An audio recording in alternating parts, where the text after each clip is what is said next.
Hello and welcome to the brief here on News First, Sri Lanka's only YouTube news bulletin. I am Shahin Jurampati. Let's take a look at the stories trending today.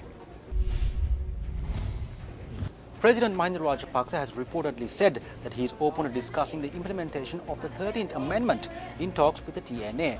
Now, the president had reportedly made these remarks in an interview with India's The Hindu newspaper.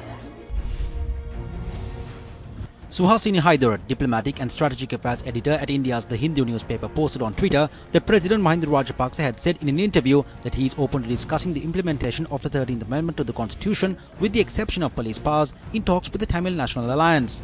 The president had also reportedly said that Sri Lanka will never forget the support rendered by India to defeat the LTTE. Over 48 hours have lapsed since the disappearance of 4-year-old Pamara Keshani Bandara Vijayakon of Nikadalupota, Kurunegala. However, no information has come to light as yet of the missing child. Now, according to the police, 6 teams have been deployed to conduct investigations into the disappearance. Pamara Keshani Bandara Vijayakon, who lives in this house, went missing last morning. Investigations were launched by the police as soon as they received word of the disappearance. However, they're yet to find the child. Newsfirst travelled to the area today and witnessed many aided residents arriving at the residence of the missing girl. My sister's child is like my own child. So at a situation like this, I request every official that the law be implemented further and that a more extensive investigation be carried out to ease our pain, the pain of our relatives and of our family members, so it would send a message to the rest of the country that the law of this country is good and strong and that we have a good police force. Police media spokesperson SSP Ajit Rona noted that a CID team was also dispatched from Colombo today to aid in the investigation process. Statements have been recorded from 10 persons, including the missing child's father, with regard to the disappearance. Elections Commissioner Mahinda Deshapriya says that he is not ready to hold the Provincial Council elections on 2 days. At a media briefing convened at the Election Secretariat, Deshapriya made the following statements. The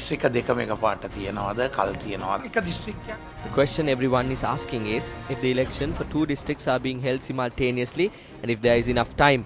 According to provisions in the Act, the elections cannot be held for one district separately. We have no intention of postponing the election. Who can say that a peaceful election can be held in Monoragala? Can it at least be held in a manner close to the situation that was witnessed in Galle, Colombo, Kalutara, Gampaha, or at least in Hambantota? There is a certain issue. I am not trying to postpone or instill fear. I need to solve this matter. This is why I am saying this. We say that the situation in Monoragala is far from normal. That is how it should be said. It is not extremely bad. Based on the complaints and observations that have been made, the situation there could be considered as far from normal, and police officers have promised that they are doing their level best to bring this situation under control.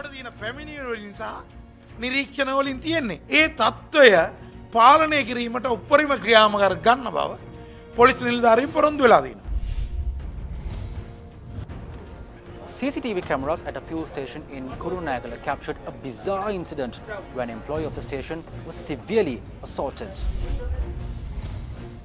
An employee of the fuel station on the Kurunegala Colombo road was assaulted by 2 individuals at around 11 last night.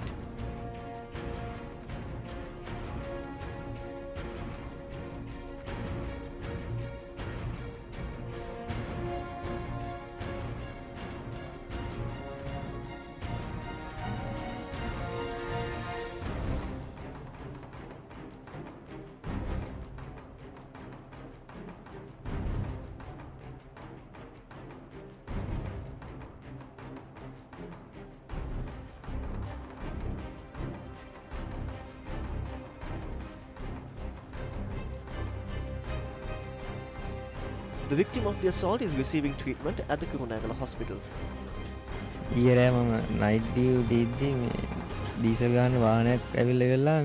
When I was on night duty last night, a van came to pump diesel and the vehicle was positioned in a manner where the fuel hose was not long enough to pump the fuel.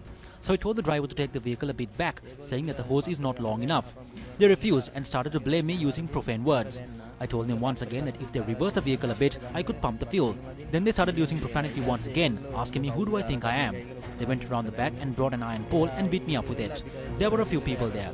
There were some people in a three-wheeler who had come to the station to pump fuel, and there were also some police officers.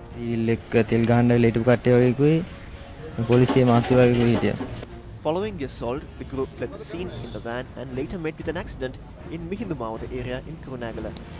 At the accident site, the two suspects were arrested by the Kurunegala police.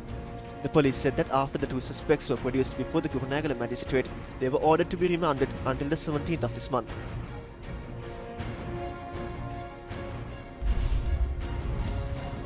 Let's now take a look at the exchange rates issued by the Central Bank of Sri Lanka.